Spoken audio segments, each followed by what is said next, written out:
A flood warning was just issued.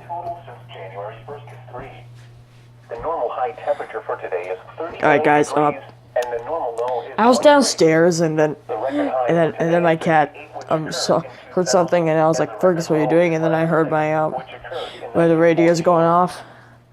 And then I found this. A special weather statement for the following counties: Ohio, Carroll, Columbiana, and Tuscarawas. No, that's good. Strong wind gusts expected with a frontal path.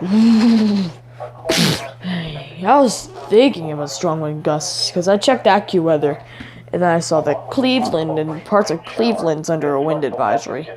And also a little bit of southern parts of Cleveland are a special weather statement.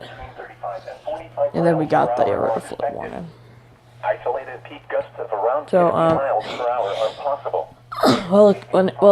It goes until 1 p.m. A wind advisory may be issued for the area later this morning.